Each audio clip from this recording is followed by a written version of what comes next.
ओम नमः शिवाय। भोलेनाथ अनादि और अनंत हैं। जैसे इस सृष्टि का कोई आरंभ और कोई अंत नहीं है, वैसे ही शिव जी भी सनातन और पूरा ब्रह्मांड उन्हीं में समाया हुआ है। आइए आज हम श्रवण करते हैं पावन सोमवार व्रत कथा। बहुत समय पहले की बात है। एक नगर में एक अत्यंत धनवान साहूकार रहता था। उसके पास धन, वैभव, नौकर चाकर सब कुछ था, लेकिन एक बड़ी कमी थी, उसका कोई संतान नहीं थी। इसी दुख से वह हमेशा व्याकुल रहता था। साहूकार पुत्र की प्राप्ति के लिए प्रत्येक सोमवार को शिव जी का व्रत करता और संध्या काल मंदिर जाकर दीपक जलाकर भगवान भोलेनाथ की पूजा करता। उसकी यही अटूट श्रद्धा देखकर एक दिन माता पार्वती जी ने शिव जी से कहा, स्वामी, यह आपका अनन्य भक्त है, इतने प्रेम और विश्वास से व्रत करता है, इसकी मनोकामनाएं पूरी क्यों नहीं करते? तब भोलेनाथ मुस्कुराए और बोले, हे पार्वती, यह संसार कर्म भूमि है। हर मनुष्य को अपने कर्मों के अनुसार ही फल मिलता है। इसके भाग में पुत्र सुख नहीं लिखा है। लेकिन पार्वती जी ने फिर आग्रह किया, नाथ, जब भक्त इतना समर्पण करता है तो उसकी व्यथा हारना ही आपकी महिमा है। यदि आप दया ना करेंगे तो फिर लोग आपकी उपासना कैसे करेंगे? तो माता का करुण अनुरोध देकर शिव जी बोले, ठीक है, इसे पुत्र होगा, लेकिन उस पुत्र की आयु केवल 12 वर्ष की होगी। यह सब साहूकार ने संजोगवश सुन लिया। उसे ना तो प्रसन्नता हुई और ना ही दुख। वह पहले की भांति भोलेनाथ का व्रत करता रहा। कुछ समय बाद उसके घर में एक सुंदर पुत्र का जन्म हुआ। घर में उत्सव हुआ, लेकिन साहूकार ने पुत्र की अल्प आयु का रहस्य किसी को नहीं बताया। जब बालक 11 वर्ष का हुआ तो उसकी माँ ने कहा, अब बेटे का विवाह कर देना चाहिए।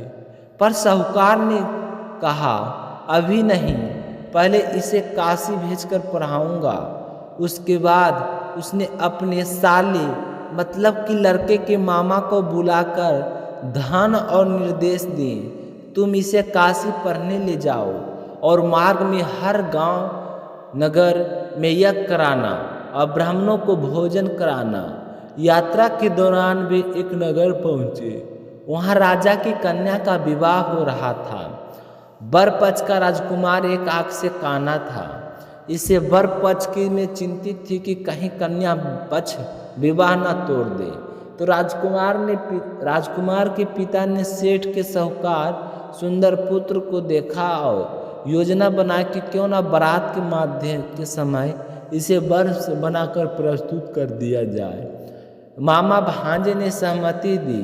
विवाह के समय वही लड़का वर के वस्त्र पहनकर मंडप में पहुंच गया और कन्या से उसका विवाह संपन्न हो गया।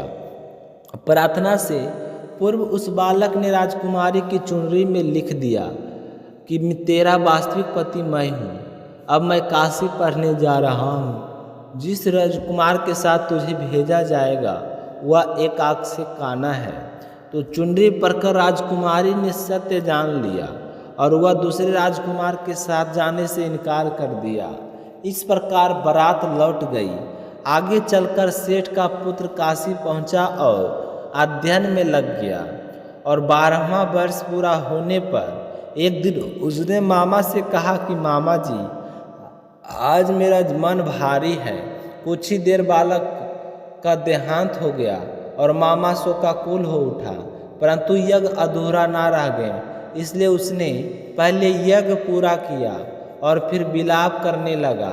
उसी समय शिव जी और माता पार्वती वहाँ से गुजरे। पार्वती जी बोले, नाथ, यह तो वही सेठ का पुत्र है जिससे आपने वरदान दिया था, इसे पुनः जीवन दान दीजिए। तो भोलेनाथ ने माता के करुण आग्रह को स्वीकार किया और उस बालक को पुनः प्राण दान दिया और बालक जीवित होकर अपने मामा संग घर लौटने लगा और मार्ग में वही नगर आया जहाँ उसका विवाह हुआ था। वहाँ ससुराल पक्ष ने उसे पहचान कर राजकुमारी सहित सम्मान पूर्वक विदा किया। तो इस प्रकार को जो अपने नगर पहुँचा और तब मामा ने पहले घर जाकर सूचना दी कि पुत्र की परीक्षा में माता पिता छत पर बैठे थे और संकल्प कर रखा था कि यदि सकुशल ना लौटा तो वहीं से प्राण देंगे। तो मामा ने शपथ पूर्वक कहा कि आपका पुत्र स्वास्थ्य और पत्नी सहित लौट आया है। यह सुनकर साहूकार और उसकी पत्नी अत्यंत प्रसन्न हुई और पूरे नगर में उत्सव मनाया गया। तब से कहा जाता है कि जो भी श्रद्धापूर्वक सोमवार का व्रत करता है, शिव जी उसकी सभी मनोकामनाएं पूर्ण करते हैं और जीवन में सुख शांति का प्रदान करते हैं। बोलिए ओम नमः शिवाय, हर हर महादेव।